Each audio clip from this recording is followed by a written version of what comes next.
కానీ నేడు అంతకు మించి మన విజనరీ సీఎం గారు పురుగు మందులు, ఎరువుల అవశేషాలు లేని అధిక పోషక విలువలు కలిగిన పంటలను సాగు చేసి ప్రధాన లక్ష్యంతో వ్యవసాయ రంగాన్ని నడిపించడం జరుగుతుంది.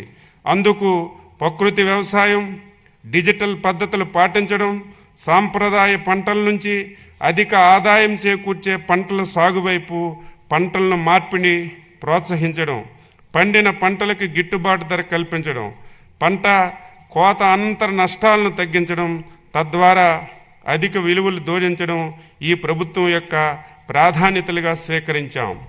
రైతు కన్నీరు దేశానికి అవమానమని దాశరథి గారు చేతికి వచ్చే పంటను కాపాడుకోవడానికి చినుకు కోసం రైతు ఆకాశం వైపు ఆశగా చూసే దౌర్భాగ్యం పోవాలి. వ్యవసాయం ఋతుపవనాలతో జోదమనే నాడును పోవాలి. అందుకు మా విజనరీ సీఎం గారు ముందు చూపుతో అటు స్థిరమైన సాగునీటి సౌకర్యాలు కల్పనకు మరియు బిందు సేద్యంపై ప్రత్యేక దృష్టి సారించారు. పోలవరం, పట్టిసీమ, హంద్రీనెవ, ఉత్తరాంధ్ర సుజల స్రవంతి, వంశధార నాగావళి అనుసంధానం, తోటపల్లి మహేంద్ర తనయ, చింతలపూడి ఎత్తిపోతల పథకం, వంశధార పేజ్ 1 and 2, శ్రీశైలం, ధవళేశ్వరం గేట్లు పునరుద్ధరణ, వెలుగొండ, తారక రామ సాగర తీర్థం వంటి ప్రాజెక్టులు పూర్తి చేసి ప్రతి ఎకరానికి సాగునీరు అందించేందుకు చర్యలు తీసుకుంటున్నాం. ఆంధ్రప్రదేశ్ రాష్ట్రం జిఎస్డిపి 17,62,350 కోట్ల రూపాయలు 2025-26 మొదటి ముందస్తు అంచనా ప్రస్తుత ధరలో నమోదు కాగా వ్యవసాయ రంగం వాటా 33.2%తో 5,39,454 కోట్ల రూపాయలు అందించింది.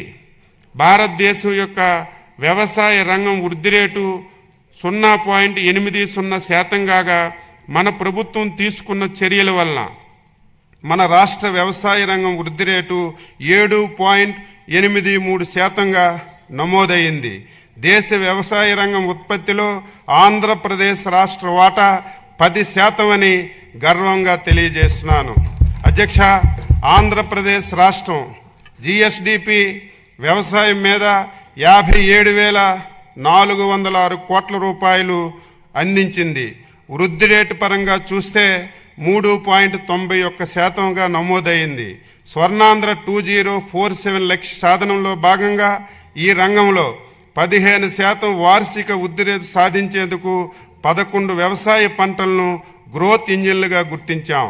ప్రతి రైతు కుటుంబానికి సంవత్సరానికి 20,000 చొప్పున అన్నదాత సుఖీభవ పిఎం కిసాన్ పథకం కింద 2025-26 సంవత్సరంలో 2 విడతల వరకు 46.86 లక్షల మంది రైతు కుటుంబాలకు 6,309.44 కోట్ల రూపాయలు చెల్లించాం.